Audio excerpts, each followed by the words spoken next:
Alright everybody, I'm going to show here a completed product and a loaded up Tacoma with a Canoe that for a do-it-yourself bed rack for, I believe it's normally called like a ladder rack, but also here obviously for canoe or kayaks. And I took this design that you'll see here from other folks who've posted up some videos in the past and just changed theirs a little bit and just kind of did my own thing just a little bit with some modifications. So what we have here is basically a box setup inside the bed using 2x6s, and into the slide rails is a T-bolt. And I'll post up some links to the product that I used, found on Amazon. I'm sure you might be able to get it in other places, but this setup is quite easy to do, real easy to take in and out, and everything is just a bolt together, take in and out, except for the box. The box itself on each front and rear is stationary, does not come apart. But what you'll see here is using that T-bolt screwed into the side. I've got a 5-inch 3/8 inch a 5-inch 3/8 bolt with a spacer.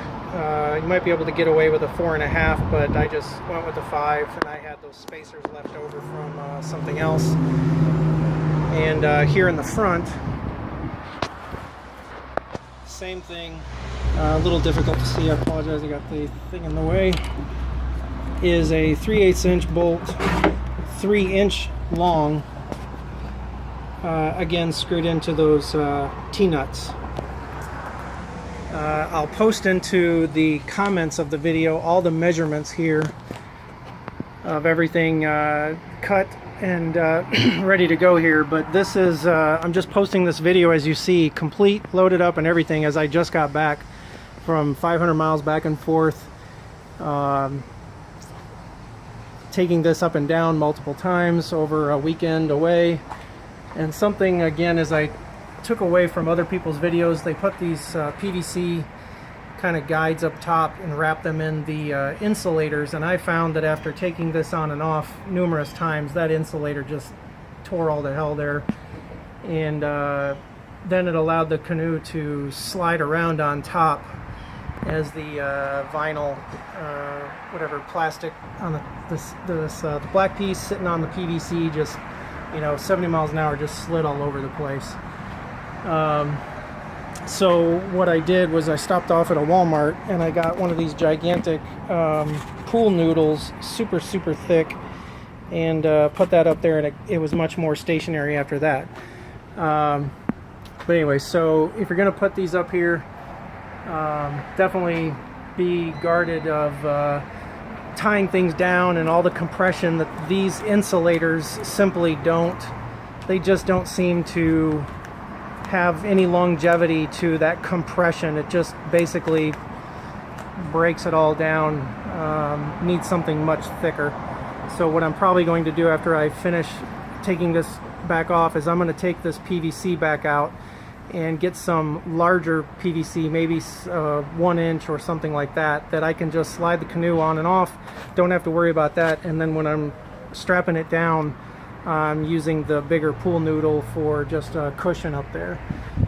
A design change that I made off another video you may find online was he had the cross member supports going horizontally here, and I didn't like that design because if you need to get into the truck bed, if you need to get into the side, you're now, you know, obstructed by this bar going across the side here. So instead of doing a single cross 2x6 across, I did the 3 2x4s across the top, and these are just easy on, easy off with a bolt up top. I'm not sure if I'll be able to, yeah, there you go. So just, again, a 3/8 inch bolt, taking this on and off, easy.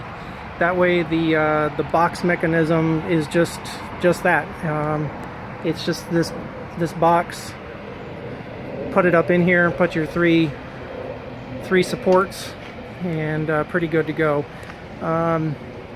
All said and done, I apologize I don't have it right now, but I think I was at about $130 to make this, and nearly half of that was just in stinking bolts, washers, and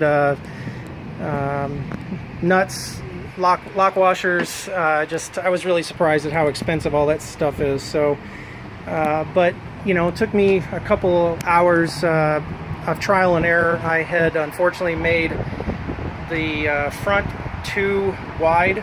So again, I'll post up the measurements of all of this after the fact, so that you can save yourself some time. So as you finish your base and sides, depending on what you're going to put up top for kayaks or a single canoe or whatever, you'll want to make your cross member wider or narrower, whatever, as wide. But you'll see there that I did mine. I put 3 inches off of each vertical support to accommodate for putting that eye bolt up there. And I've taken all my straps off. I had other straps, you know, coming down here to the floor, going over the top of the canoe, and as well into that side rail there. So it was super stable. The only problem I had in transport was that foam breaking down and compressing, and at 70 miles an hour with crosswinds and everything else like that, it just tore that foam all apart. Other than that, I think I've pretty much pointed out everything that that I needed to see here to show people from other videos I found. It worked great. Like I said, took me just a couple hours to build it, after trial and error of some other mistakes, but about $130, maybe $140 in materials. I went a little maybe over engineered than some other folks wanted, could do, by double mounting those vertical supports. I'm sure it could have gotten away with just a single. Something I did notice, I guess, worth sharing is this front piece does have a little bit of shimmy to it, but overall, I'm not sure if it'll show here, as I'm grabbing that and I'm able to wiggle the whole truck. So it is extremely stable, but something that is worth sharing is maybe putting some L brackets into these joists. The way I put it together is just with three 2.5 inch screws down through, so they're still about that deep then inside there. So it's very stable, but I think the L brackets would give it just all levels of confidence in transport and flexing. So hope this may help some folks in the future. Again, all said and done, just a couple hours to build, and looks like it works pretty good. Like I said, back and forth 500 miles, and it held up like a champ. Of course, if you're to take your own measurements, I'll post up, like I said, what I did here for my 2017 Tacoma, and how the nose of the canoe gets right there over the truck and gives amount of clearance. But depending on what you're going to build, similar to this possibly, is just make sure you take into account your height, as to keep yourself that space there for sliding things on and off and without hitting the top of the truck. So I hope everybody enjoyed this, and post up some comments if you appreciate it, like buttons, all that good stuff. Thanks a lot.